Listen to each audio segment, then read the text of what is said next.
Hello students, आज का हमारा टॉपिक है बेलन का आयतन व उसका पृष्ठीय क्षेत्रफल। आज के वीडियो में हम सीखेंगे कि किस प्रकार बेलन का आयतन व पृष्ठीय क्षेत्रफल ज्ञात किया जाता है, उसका सूत्र क्या है और बेलन के विभिन्न भागों के बारे में जानेंगे। मेरे पास एक बेलनाकार वस्तु है, ये बेलन का उदाहरण है, एक बेलन है। अब हम ये देखते हैं कि इसके विभिन्न भाग कौन कौन से हैं। तो सबसे पहले हम देखते हैं पृष्ठ की, कि बेलन में पृष्ठ कितने होते हैं।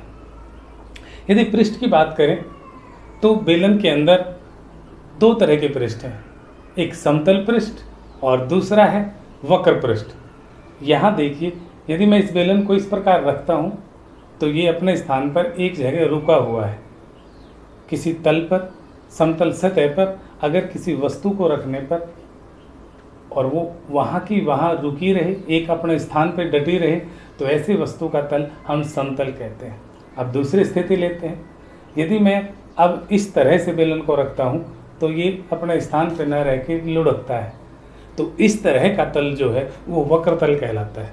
तो यहाँ जो बेलन है, बेलन में दो तरह के तल हैं, एक तो समतल, एक तल ये, दूसरा ये। तो दो तो समतल है और एक कैसा तल है, वक्र तल। तो यहाँ बेलन के अंदर अगर हम तल की बात करते हैं तो तीन तल है, इसके तीन फेसेस है। दो तो कैसे है, समतल, एक वक्र तल। ये फ्लैट सरफेस है और ये कर्व्ड सरफेस। एक जो ये है, ये कर्व्ड सरफेस है, ये सरफेस कैसे, कर्व्ड, और ये दो फ्लैट सरफेस है। अब बात करते हैं किनारों की। जैसा कि मैंने आपको पहले भी बताया है कि जहाँ दो तल मिलते हैं वहाँ किनारे बनते हैं। अब दो तल मिलने की बात है, ये वक्र तल है, कर्व्ड सरफेस है, ये फ्लैट सरफेस है, ये दोनों यहाँ मिलते हैं।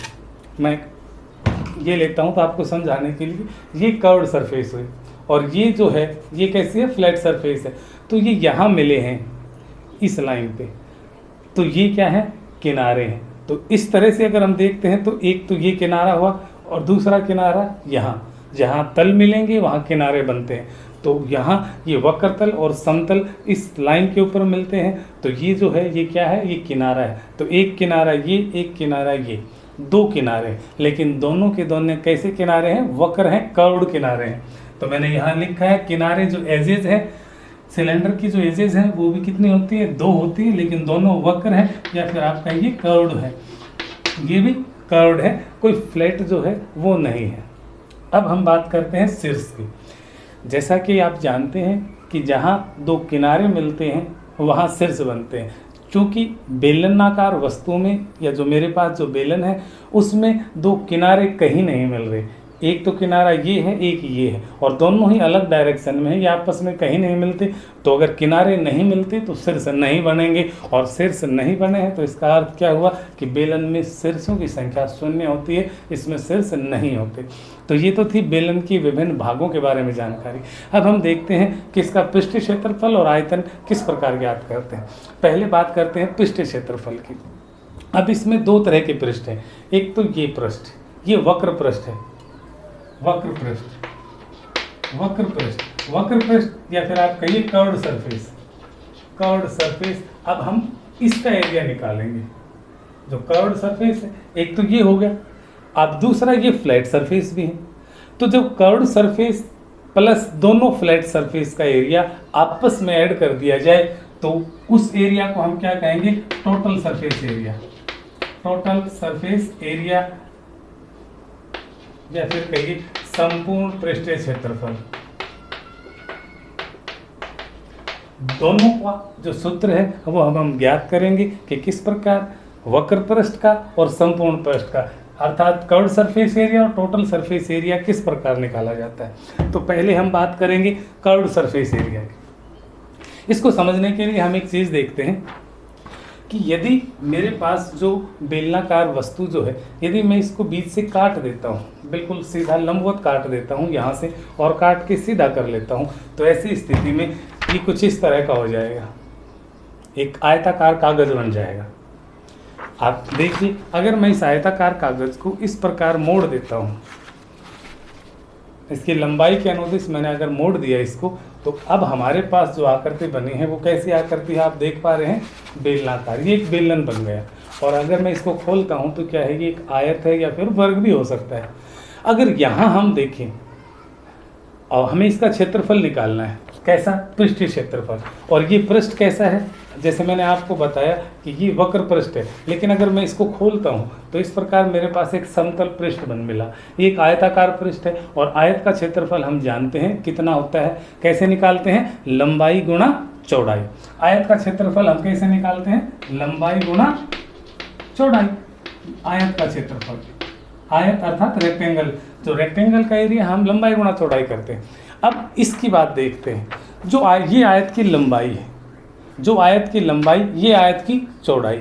लेकिन जब मैं इसको ऐसे फोल्ड करता हूँ बेलन बनाने के लिए, तो जो लंबाई है, जो आयत की लंबाई थी, वो इस बेलन की ऊंचाई के बराबर हो गई। जो लंबाई है, आयत की लंबाई किसके बराबर है? बेलन की ऊंचाई के बराबर। और बेलन की ऊंचाई को मैं h मान लेता हूँ। समझ गया? ये आयत की लंबाई थी, लेकिन मैंने इसको लंबाई के अलोंग अगर मैंने मोड़ दिया इसको, तो वो जो लंबाई है आयत की, वो बेलन की ऊंचाई में परिवर्तित हो गई है और मैंने उसको h लिख दिया, हाइट h। अब चौड़ाई की बात करते हैं। ये चौड़ाई है। आयताकार कागज जो था, मैंने बताया जिससे बेलन बना है, जब मैंने इसको फोल्ड किया तब ये बेलन के आकार का हुआ है। ये इसकी चौड़ाई है। और इस चौड़ाई को जब मैंने ऐसे मोड़ा तो चौड़ाई परिवर्तित किस में हुई है? देखो, आप आपकी तरफ अगर करके देखोगे तो ये वृत्त के अंदर परिवर्तित हो गई। ये क्या है? वृत्त। और वृत्त, ये जो लाइन है, अगर इसकी पूरी लंबाई में नापता हूँ तो ये सरकमफेरेंस है। ये सर्कल की सरकमफेरेंस या वृत्त की परिधि है। और वृत्त की परिधि कितनी होती है? जो चौड़ाई है ये क्या है? ये वृत्त की परिधि सरकमफेरेंस में तब्दील हो गई। और वृत्त की जो परिधि है उसका फार्मूला हमें पता है, वो होता है 2πr।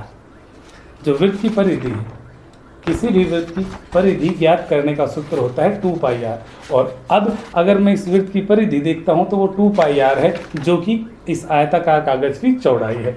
तो यहाँ जो चौड़ाई है उसको मैं क्या लिखूंगा? 2πr। और बेलन की ऊंचाई वो है h। ऐसी स्थिति में यदि मैं इसका क्षेत्रफल निकालता हूँ, पृष्ठीय क्षेत्रफल, तो बेलन का वक्र पृष्ठीय क्षेत्रफल कितना हुआ? लंबाई अर्थात h। यहाँ देखते हैं। और जो चौड़ाई थी वो क्या थी? 2πr। तो इंटू 2πr, तो इस प्रकार हमारे पास आया 2πrh। तो ये जो है, ये क्या है? बेलन का वक्र पृष्ठीय क्षेत्रफल निकालने का सूत्र है 2πrh। समझ गए होंगे आप कि किस प्रकार बेलन का वक्र पृष्ठीय क्षेत्रफल निकालने के लिए सूत्र निकाला जाता है, ज्ञात किया जाता है।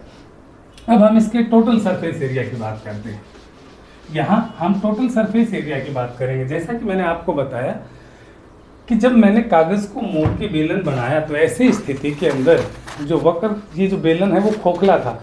यहाँ जो तल था वो खाली है, आपको दिखाई दे रहा है। ये बेलन खाली है, ना तो इस साइड भरा है ना इस साइड।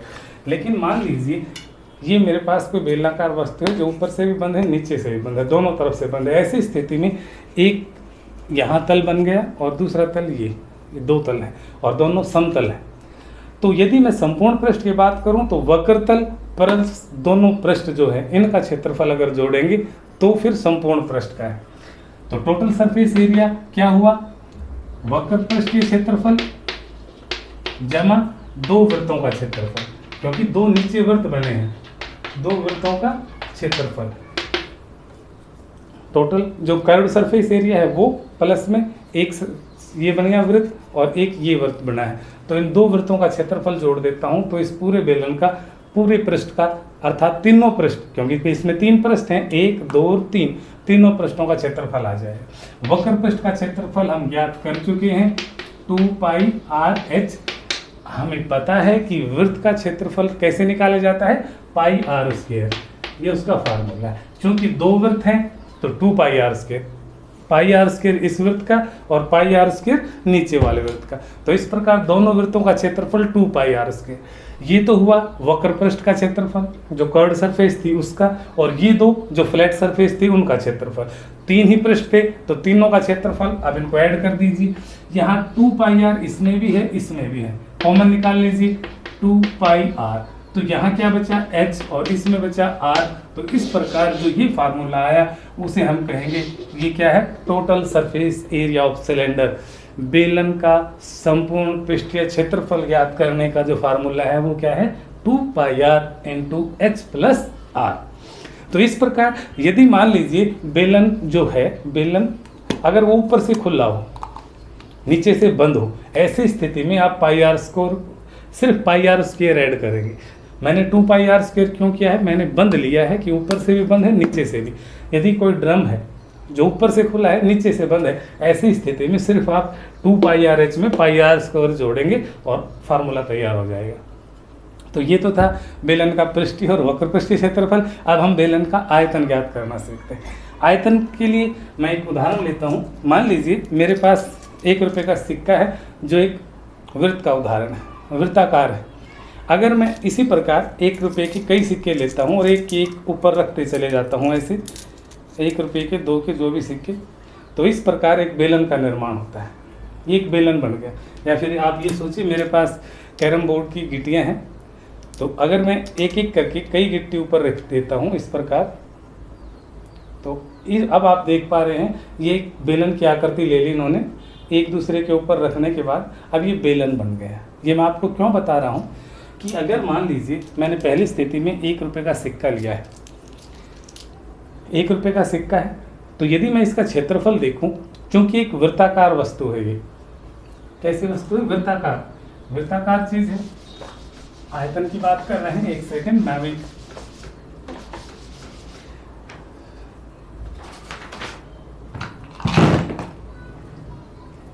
बेलन की आयतन की बात कर रहे हैं, वॉल्यूम, वॉल्यूम ऑफ सिलेंडर। ये एक वृत्त है, इसकी अगर क्षेत्रफल की बात करूं तो इसका क्षेत्रफल कितना होगा, पाई आर स्क्वायर। एक था ये सिक्का, इसका क्षेत्रफल हुआ पाई आर स्क्वायर। लेकिन जब मैंने ऐसे ही कई सिक्के जिनका क्षेत्रफल पाई आर स्क्वायर है और उनको h ऊंचाई तक रख दिया, ये ऊंचाई कितनी है, h मान लेता हूँ कि एक के ऊपर एक सिक्का रखने पर, और अब ये जो बेलन की आकृति ली है उसकी टोटल ऊंचाई h हो गई। तो ऐसी स्थिति में अब ये जो बेलनाकार वस्तु बनी है या बेलन जो बना है, यदि मैं इसका आयतन निकालना चाहूँ तो कैसे निकालेंगे। हम जानते हैं कि आयतन बराबर होता है क्षेत्रफल गुणा ऊंचाई। तो यहाँ एक सिक्के का क्षेत्रफल पाई आर स्क्वायर और ऐसे h हाइट तक, इसी प्रकार मैंने सिक्के ऊपर नीचे रखे तो एक बेलन का निर्माण हुआ। और हाइट कितनी है, यहाँ से यहाँ तक h, और एक जो सिक्का था उसका क्षेत्रफल पाई आर स्क्वायर और h हाइट तक लेके गए। तो area into height, area into height, क्षेत्रफल गुणा ऊंचाई, इसका अर्थ ये क्या हुआ, ये क्या है, वॉल्यूम है, आयतन है। तो इस प्रकार बेलन का जो आयतन है उसका फार्मूला क्या हुआ, पाई आर स्क्वायर h। ये है बेलन का फार्मूला। वही स्थिति ये है, यदि इसका क्षेत्रफल पाई आर स्क्वायर और ऐसी कई चीज़ें मैंने ऊपर नीचे लगा दी, h हाइट तक लगाया है, तो अगर इसका एक का क्षेत्रफल पाई आर स्क्वायर और h ऊंचाई तक लेके गया, तो इस प्रकार जो बेलन का निर्माण हुआ उसका आयतन होगा पाई आर स्क्वायर h। मैंने बताया आपको कि एरिया इंटू हाइट होता है, तो एक चीज़ का एरिया गुणा h हाइट तक ले गए हैं, तो टोटल आयतन कितना हुआ इसका, पाई आर स्क्वायर h। तो आज हमने सीखा बेलन क्या होता है, इसके पृष्ठों के बारे में, किनारों के बारे में, और किस प्रकार इसका वक्र पृष्ठ का क्षेत्रफल और संपूर्ण पृष्ठीय क्षेत्रफल ज्ञात किया जाता है, किस प्रकार हम इसका आयतन ज्ञात करने के लिए सूत्र का निर्माण कर सकते हैं। आज के लिए इतना ही। आप घर पर रहें, सुरक्षित रहें, पढ़ते रहें। धन्यवाद।